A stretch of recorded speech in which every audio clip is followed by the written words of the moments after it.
Ky është Taulanti, 27 vjeçar. Ai jeton në këtë dhomë me përmasa 1.5 me 2 metër, çka për familjarët e tij është hapësira ku duhet të qëndrojë në kushtet e sëmundjes që përjeton që kur ka lindur.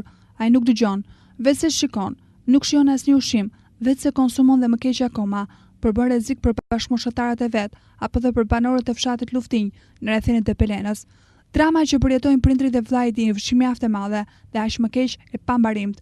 Familja Sinademi jeton me 12.000 lekë të ardhura mujore, që sigurojnë nga pensioni që është lidhur Taulantit dhe nga pensioni parakohshëm i të zonjës së shtëpisë. I zoti i shtëpisë, Abdullah Sinademi, është personi që prej 27 vitesh përkujdeset çdo ditë, orë dhe minutë për të birin e tij fatkeq. Kjo pasi e shoqja e tij prej lindjes së Taulantit ka fituar dhe ajo një sëmundje të pashërueshme.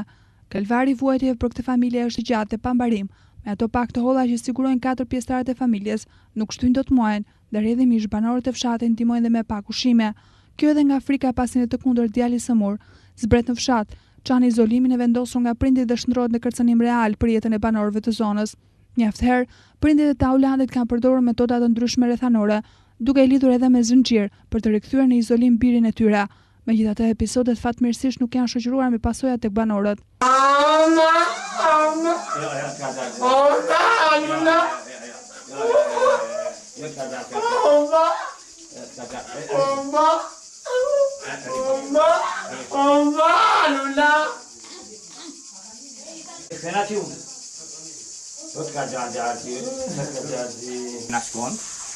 Pastaj e marrin dhe e shpjën brenda kur të vapa. Djali. Ushimi japin, si çamën e tjerë, ha e kam një lloj me djalin. Si fëmijë do, çolim ne zim për jashtë ai fushim brenda 2 orë. Mara hajë pastaj ikmin e pastaj. Po iku kam një lopë dhe e merr grua se unë e shpjëm brenda atje, se ai nuk rri vetëm këtu. Do njëri brapa tia. A është në gjendje që ti bashkohet shokëve të tij në fshat? Me shokët nuk është një gjendje, se nuk dëgjon fare na vesh.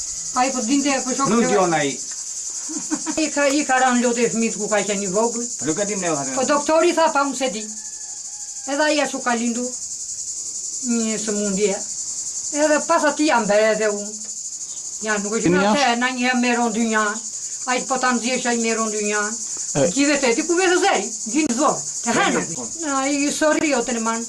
Ai e ta nxjesh habar. Çuçi ai unë atje. Izolimi i fëmijëve të sëmurë mendor është një dukuri që është faqur në disa fshatra në jug të vendit 4 vjet më parë. Rasti i parë ka qenë ai në Mato Hasanaj, po në Tepelen, ku një 20 vjeçar qëndronte i lidhur me zinxhir dhe izoluar nga anëtarët e tjerë të familjes në kasollën e Bagtive, dhe kjo pasi prezenca e tij në publik përbënte rrezik.